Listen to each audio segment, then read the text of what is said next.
If you want to reduce the amount of trip-ups that you experience while jumping rope, I'm going to share with you the most impactful beginner jump rope tips that I discovered when learning to jump rope years ago. This one aspect was a complete game changer, and it led me to quickly grow my skills from the most basic level to where I am now. And if you implement these tips that I'm about to share, I guarantee they'll have the same result for you. Let's dive in. Consistency is key, but I'm not just talking about practicing. If you practice anything the wrong way, you're only going to ingrain bad habits, which is only going to hold you back in the long run. I'm talking form and technique consistency. What I mean by consistent form is that everything remains the same during jumping as much as possible. This was hands down the most important aspect that stood out to me of every jumper I studied. And the real surprise was that it didn't even need to be perfect form. Now, good form will definitely take you further faster, but simply having consistent form was the key ingredient to making a good rope jumper good.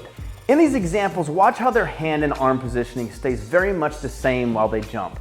You'll probably notice that hand and arm positioning differs from person to person, some being less desirable than others, but it doesn't stop them from being consistently successful in jumping the rope. This is what I want you to focus on for your own jumping. But what is good? Well, it's not jumping like this.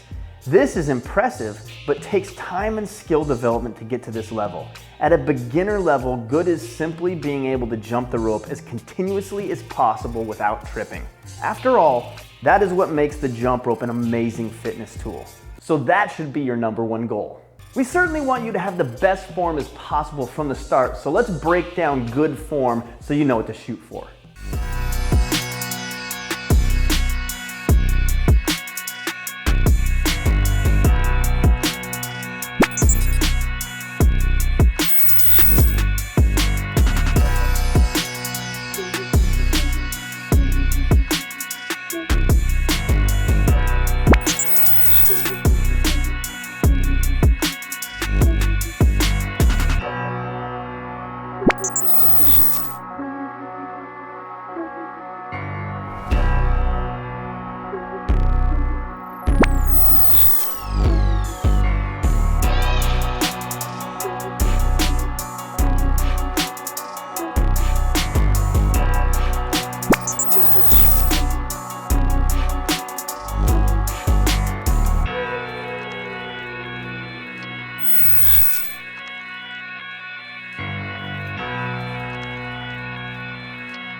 Now, in order to check your form, there are two main ways. The best way that provides immediate feedback is jumping in front of a mirror. This allows you to watch in real time and see what aspect of form is breaking down.